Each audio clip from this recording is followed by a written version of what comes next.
your idea of how to run a newspaper? I don't know how to run a newspaper, Mr. Thatcher. I just try everything I can think. Just do your job well and you'll be fine. Because when Ed goes, Jimmy's going to make me news director.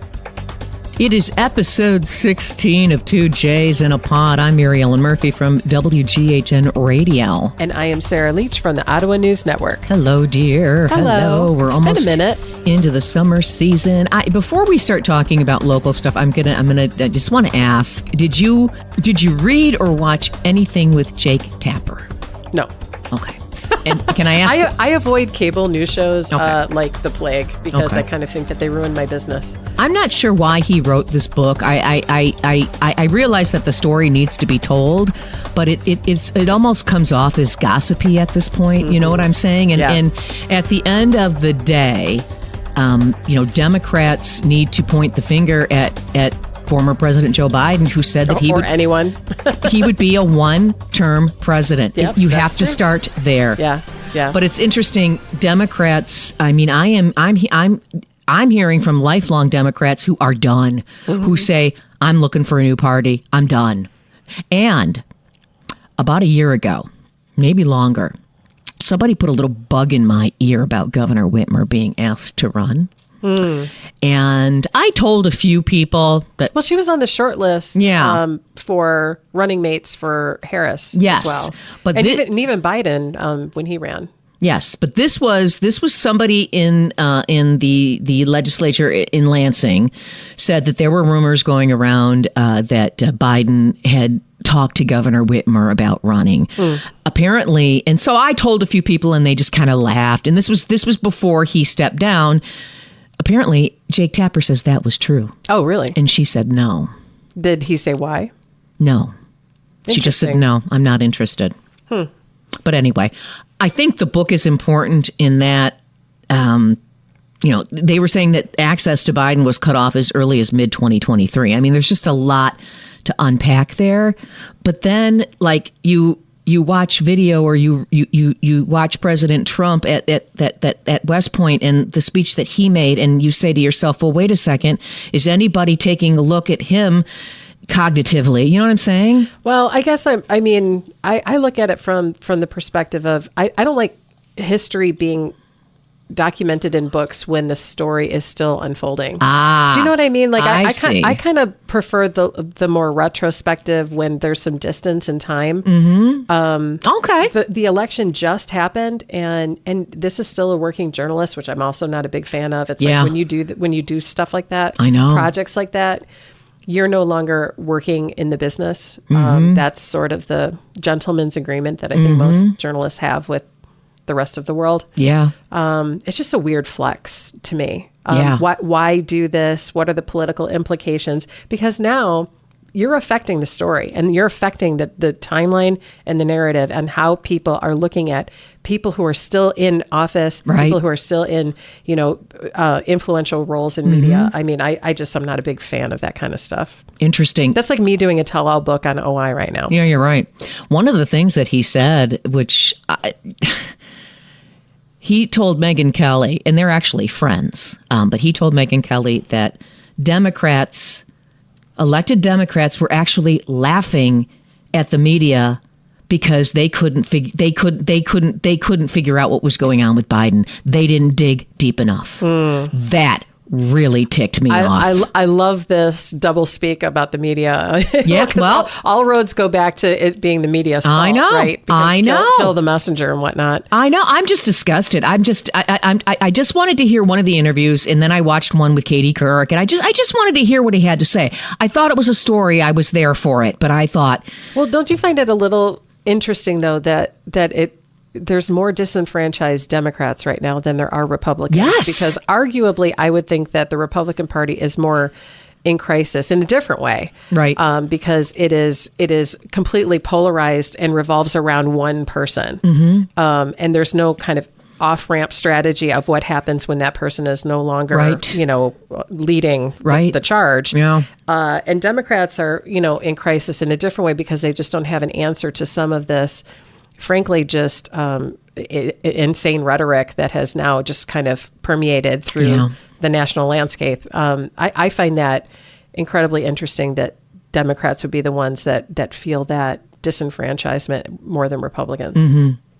Yeah, it's just, I don't know what's going to happen, but it's just been an interesting week. The last time you and I were together, we had a special guest, Sarah Riley Howard. That was awesome. A lot of people really enjoyed that interview and learned a lot about the law. Have you written a story about that yet for Ottawa News Network? Not yet. One of the challenges that I have, especially with these lawsuits, is that every time that I think I've got like a milestone reached, okay, so note it and write about it so that to update the public, it changes within 24 to 48 hours. I think she was talking a little bit on that episode about the discovery process. And it's a long and winding journey where you're getting emails and text messages and you're gathering deposition interviews and all sorts of stuff. And every time that you collect a new bit of something, it kind of enriches the overall body of evidence that each side has in these lawsuits. And I've been hearing some updates on some of the depositions that have been shared with me. I don't have them in my hand, but I've gotten sort of the gist of what has been gathered. Ooh. And I think that we're going to be seeing some documentation of some of those in some follow-up briefs. As Sarah mentioned, she is going to be filing some additional briefs in some of the lawsuits. So I'm kind of waiting for that to be released into the ether in order to write about it. But I think that we're going to see some really, not necessarily new information, but kind of confirmation of things that we suspected were happening during 23 and 24. Okay. With the various relationships with the Board of Commissioners and Administrator John Gibbs, Interim Administrator John Anderson. Things that have been sort of alluded to in the media for quite some time will be confirmed. In terms of how certain timelines happen, who knew what when, what was being represented, how did these relationships work, who was making the decisions. I think that a lot of that will kind of solidify over the next couple of months. Okay. There was a Ottawa County Board of Commissioners meeting Tuesday evening. Do you have an update?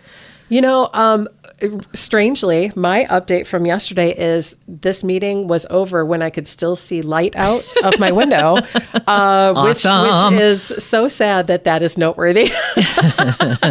I was actually done by 9, and I was able to put my kids to bed on time. Wonderful.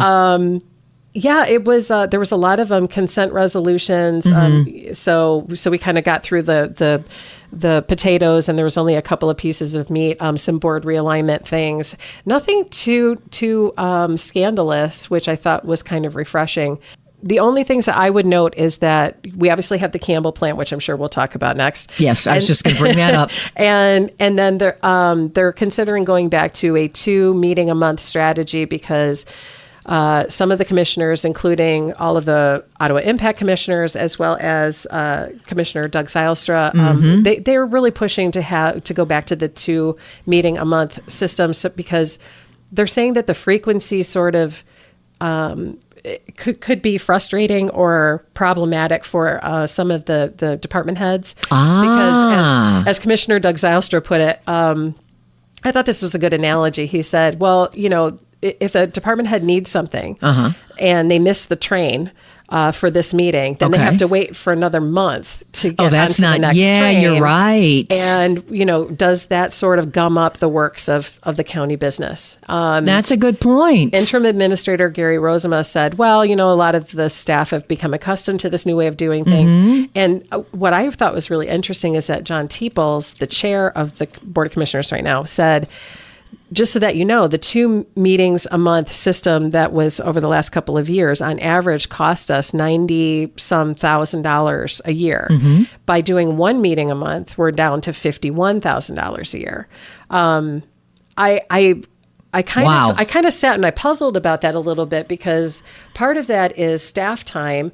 And we were having such long meetings in 23 and 24 that could account for some of the bulk of that cost. So I don't know if that's necessarily an apples to apples Interesting. thing, but it is noteworthy, like turning on the lights and heating and cooling the building, and you don't think about that to wait to talk about certain things. I mean, all of that costs money, right? I know they didn't have the closed captions on last night. The closed caption. Oh, I didn't even. Why did they do that? Sometimes they do it, sometimes they don't. It's frustrating for me. They might appear earlier or later. I know that sometimes if I have to pause one of the videos and like put my kid to bed or make somebody brush their teeth, sometimes I will have it paused long enough where closed captions catch up. So that might appear later, because YouTube actually does that automatically. Okay. Yeah. Sorry, commissioners. All right.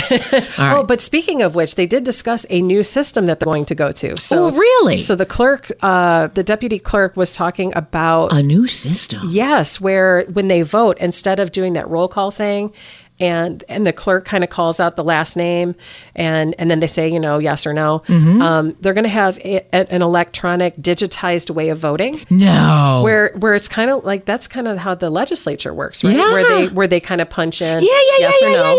Yeah. So then the commissioner said, well, that sounds super neat and clear, but when people are watching online, are they going to know how we voted? Like, is there going to be some sort of representation of that for people who can't attend the meeting in person? You're right. And so the answer was, well, there is a video component of whatever system that this is that they're going to transition to. So I think that they're moving off of YouTube, if I'm understanding that correctly. I don't know if that means that they go to a different platform or if this video component is uploaded to the county channel on YouTube. See. Okay. And I'm like, I have a lot of questions about this. Yeah. So while I find it very interesting, there could be some interesting changes that sort of, disrupts the traditional norms. Okay. Interesting. I know. Wow. I know. I was like, I completely missed this. I had no idea that they were working on that. Let's move on to the Campbell Plant, shall we? Let's move on to the Friday news dump that they put on us at 6:00 on Friday on a holiday weekend, and everyone had to scramble to get the story up. Do that. That is. You can don't. I just say one word. Rude. Yeah, you don't do that.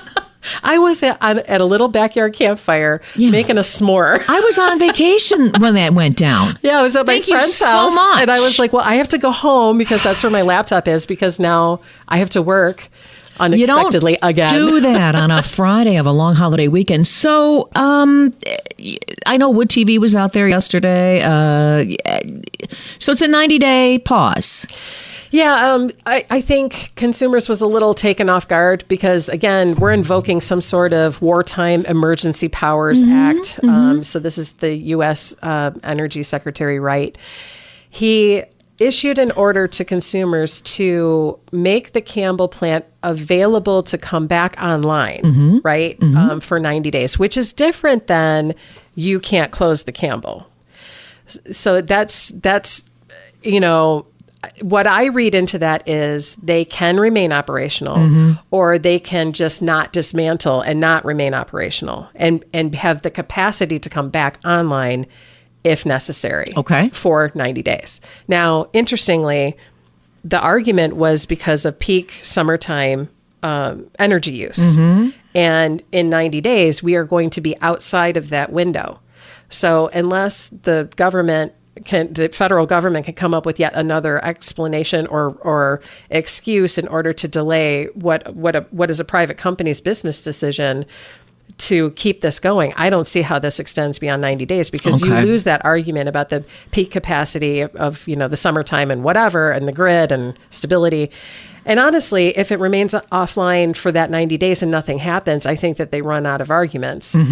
But we found that you shared with me actually a slightly different release that you got from Brian Wheeler. Said that, yeah, from Consumers Energy. And I find it really interesting that he said, well, now we're evaluating with our legal department what our rights are or options are for cost recovery. Right. Which sort of indicates to me that, well, it's like when counties say you can't, or schools or whatever, when a legislature mandates something, right? But then doesn't provide the funding to do the mandate. It's sort of that sort of construct. Well, don't force us to keep this plant open at a potential loss to our business and then not have a plan of, compensating us for whatever those financial losses are. Right. And that tells me that this could end up in the courts. Oh my gosh. Yeah. I mean, I don't want to speak for consumers. I don't think that they're necessarily going to be aggressive in litigation, but I think that they are evaluating all of their legal options at this point. Okay. Wow. I mean, they should be. Yeah, who would have thought it would have gone this far? And Sylvia Rhodey, who is a county commissioner, she used to be the vice chair. She made an interesting comment yesterday, and she said, we really dodged a bullet on this. And I just thought, I don't think that that's the right sentiment. I mean, they're noting this as a political win. And Joe Moss, who used to be the chair of the county commissioners, he said that when they went to Lansing for that conference 3-4 months ago, the majority of the board went. Lansing or DC, you mean? DC. They made a request of the whoever, I don't know if it was Huizinga's aides or possibly, whoever whoever they were like interacting with, sure, in some of these training modules and stuff. Moss was very clear. He said, we asked for them to intervene and to prevent the closure of this plant. So this was a direct request from some members of the board that are in this faction of the board. Okay. And I mean, yeah, it's a political win. Now I don't think that it will remain. Right. And at the end of the day, I mean, anything's possible, but I just don't see, anything is possible at this point. I don't see this staying as a long-term arrangement because I don't think that you can force a private company to remain open because you're worried about what will happen if they close. I don't think that the government has the right to do that. It is a utility, though, so it is a little bit of a murky area, but they have legal rights too. Wow, I bet you're ready for the kids to be done with school. Not having to get... Well, then baseball starts. Yeah, you're right. What am I thinking? Tennis camp starts, what am I thinking? What am I thinking? I mean, yeah, you're right. It almost gets more intense because now their schedules aren't synced up. They're kind of all over the place. Oh, gosh. You got tennis in the morning. You got baseball in the evening. We just finished up soccer for one of them. So, yeah. I'm so glad I'm done with all of that. I had people from the Musical Fountain in here, and that was pretty cool. The Musical Fountain is just off the hook this summer. They've got all these new songs and choreography and all this stuff. I mean, it's really awesome. So I don't really have a whole lot. I'm struggling because I do the news, but I also host the show. So there's that. And then there's all these little musical elements. And so sometimes I don't have everything. Right. You know what I mean? Sometimes know. I just don't. Gosh, what is going on with Crockery? Just real quick here, we'll wrap this up. Crockery Creek. The Crockery Lake contract? Crockery Lake contract. Yeah, that is a weird situation. They call it Crick out that way. So when we last left our heroes, this was part of litigation in December of last year. Right. This is the Zimmer v. Ottawa County, where he challenged the contract of Crockery Lake restoration, revitalization, remediation, whatever, and then a couple of other things. So what the new board did was they said, well, we're going to ask for this contract to be reviewed by the courts to see if it's valid, because they believe, meaning the majority on the board believe, that it is not a valid contract. Right. So because the county took that step, the plaintiff in that litigation dropped that legal challenge as part of their lawsuit. So now it has been submitted to the courts to be reviewed. What is fascinating to me is that when this was bundled together as part of this litigation, it first gets filed in Ottawa County because it's an Ottawa County matter. It's an Ottawa County contract. All of the judges in Ottawa County recused themselves from hearing this litigation because they said there was a conflict of interest because it involved the Board of Commissioners. And so it goes through this process, this external body that then reassigns to nearby counties. So this one got assigned to a judge in Kent County. So now the contract has been submitted to the courts separately, and the judges in Ottawa County have not recused themselves. So now we had Zimmer, who was the plaintiff in this litigation originally, made a public comment at the Board of Commissioners meeting yesterday saying, well, isn't this an interesting turn of events? Wow. Why you would recuse yourself in one scenario and not recuse yourself in another scenario when the actual facts of this contract have not changed? Oh, my. Nothing has changed. The contract is exactly what it was in December. So I think that I probably will write about that because that doesn't make sense. And we like to write about things that don't make any sense. Yes, we do. Is your pool open yet? It's open, but it's not. I mean, Is it heated? I'm running my little robot nonstop. Yeah, it is heated. All right. Well, I'm still clean enough from the storm too, because we had a heated bunch pool. of debris in the yard. So I'm still Anybody that knows me knows I'll be there all summer long. It's all nice and shocked. There you go. There you go. Although I'm a blonde and the chlorine will turn my hair green. So you got to use that. They make it for kids where you put like a. It's almost like a conditioner. Yeah, they sell it next to that special shampoo and conditioner that for swimmers. Okay. You can put on like a pre-conditioner, and it actually prevents the chlorine from like attaching and like getting into like the fibers of your hair. Yeah. So that you don't turn green. Good to know. I use it all the time during the summer with the kids. Good to know. Yeah. All right. I think that's a wrap on this, don't you think? I think so. Okay. I'm Mary Ellen Murphy from WGHN Radio. And I'm Sarah Leach from the Ottawa News Network. And this has been Two J's in a Pod. Well, that's cool, baby. I mean, you know how it is. Rockin' and rollin'.